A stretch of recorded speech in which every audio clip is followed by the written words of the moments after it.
Perkenalkan, nama saya Nurmila Sari dari Prodi Pendidikan Islam Anak Usia Dini, mata kuliah Neurosains, dosen pengampu Eka Mulyaningsi SPD MP.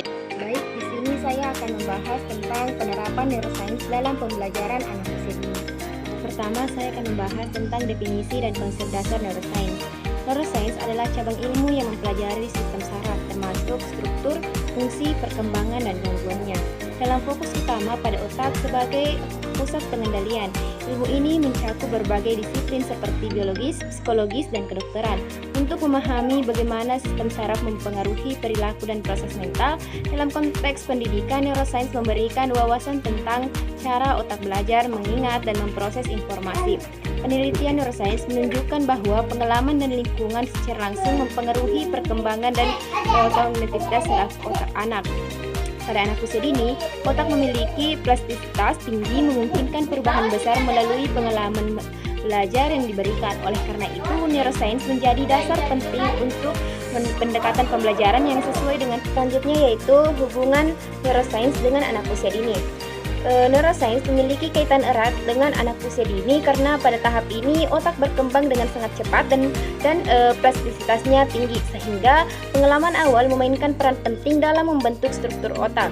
Penelitian menunjukkan bahwa stimulasi sensorik seperti mendengar, melihat, dan menyentuh membantu membangun koneksi saraf yang kuat yang berdampak pada kemampuan kognitif, bahasa, dan motorik anak. Interaksi sosial yang hangat dan penuh kasih sayang mempengaruhi perkembangan amigdala yang bertanggung jawab atas pengelolaan emosi dan pengambilan keputusan. Lingkungan belajar yang aman dan bebas stres berkontribusi pada perkembangan optimal otak, karena stres kronis dapat merusak bagian seperti hipokampus yang berfungsi untuk memori. Dengan memahami prinsip neurosains, orang tua dan pendidik dapat memberikan stimulasi dan pengalaman yang tepat untuk mendukung potensi anak secara holistik. Selanjutnya yaitu periode emas perkembangan otak anak usia dini.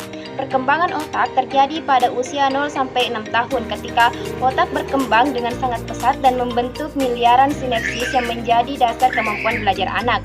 Pada tahap ini, otak memiliki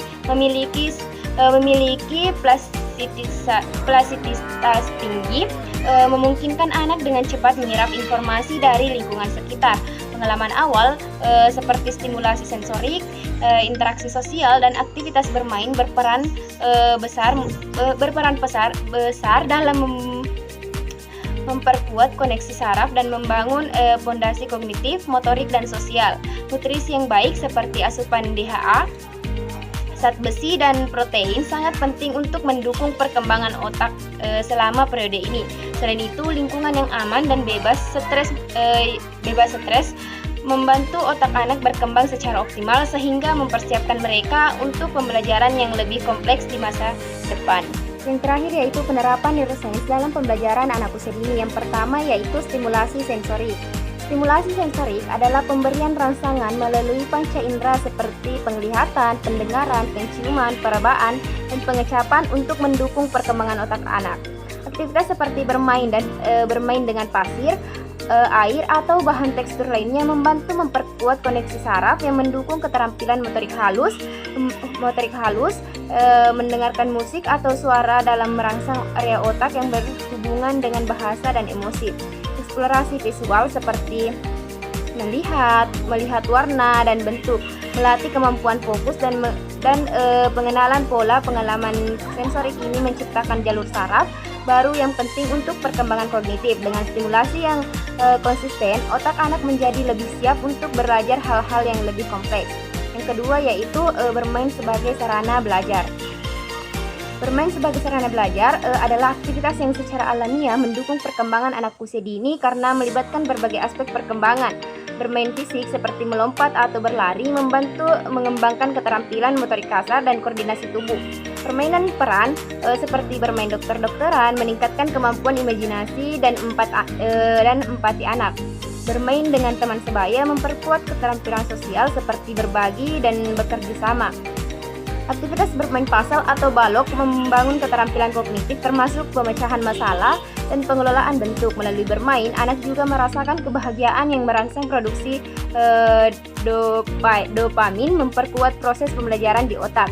Yang ketiga yaitu lingkungan belajar yang aman dan positif. Lingkungan belajar yang aman secara emosional dan fisik sangat penting untuk mendukung perkembangan otak anak usia dini. Anak yang merasa aman dan dihargai cenderung lebih percaya diri dan mampu berekspresi. Kehadiran orang tua diawasi dengan respon seperti orang tua dan guru, membantu anak mengelola emosi yang lebih baik. Lingkungan bebas stres mengurangi produksi hormon kortisol yang berlebihan sehingga otak anak lebih fokus pada pembelajaran. Penyediaan ruang belajar yang penuh warna, bebas bahaya, dan ramah anak merangsang rasa ingin tahu mereka. Interaksi yang positif dalam lingkungan ini juga membangun rasa keterhubungan sosial yang penting untuk perkembangan emosional anak. Yang keempat yaitu peran orang tua dan guru dalam interaksi. Orang tua dan guru memiliki peran sentral dalam memberikan pengalaman belajar yang sesuai dengan perkembangan otak anak. Membacakan cerita atau buku secara rutin membantu melatih kosakata dan daya imajinasi anak. Memberikan pujian atas usaha anak meningkatkan rasa percaya diri dan merangsang motivasi belajar. Bermain bersama anak seperti membangun balok atau melukis memperkuat hubungan emosional dan koneksi saraf. Guru yang mengenal karakter anak usia dini dapat memberikan metode pembelajaran yang sesuai dengan pengetahuan individual mereka. Dengan komunikasi yang konsisten dan penuh perhatian, orang tua dan guru dapat memaksimalkan perkembangan otak anak. Yang terakhir yaitu pengelolaan stres pada anak usia dini. Pengelolaan stres pada anak usia dini sangat penting karena stres kronis dapat memperhambat pengetahuan otak, terutama di area hipokampus. Orang tua dengan pendidikan dapat membantu anak dengan menciptakan rutinitas harian yang stabil sehingga mereka merasa aman dan nyaman. Mengajari anak secara mengelola emosi melalui teknik sederhana seperti bernapas dalam-dalam atau bermain relaksasi dapat mengurangi stres. Pemberian dukungan dan emosional seperti mendengarkan keluhan mereka dengan penuh perhatian membantu anak merasa dihargai.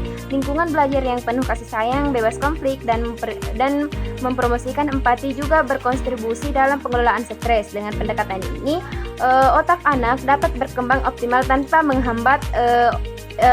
terhambat oleh tekanan emosional anak. Mengapa sih neuroscience penting untuk dipelajari dan apa kaitannya dengan pembelajaran anak usia dini?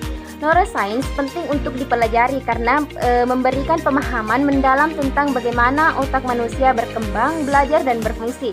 Dalam konteks pembelajaran anak usia dini, neuroscience membantu pendidik dan orang tua memahami cara kerja otak anak dalam menyerap informasi, membangun koneksi saraf, dan mengembangkan keterampilan dasar. Pengetahuan ini memungkinkan terciptanya metode pengajaran yang sesuai dengan tahap perkembangan anak, seperti memberikan stimulasi yang tepat dan untuk meningkatkan kemampuan kognitif, emosional, dan sosial anak. Dengan memahami prinsip-prinsip neuroscience, pendidikan dapat menciptakan lingkungan belajar yang mendukung pertumbuhan optimal anak, memaksimalkan potensi mereka, dan membangun dasar yang kuat untuk pembelajaran masa depan.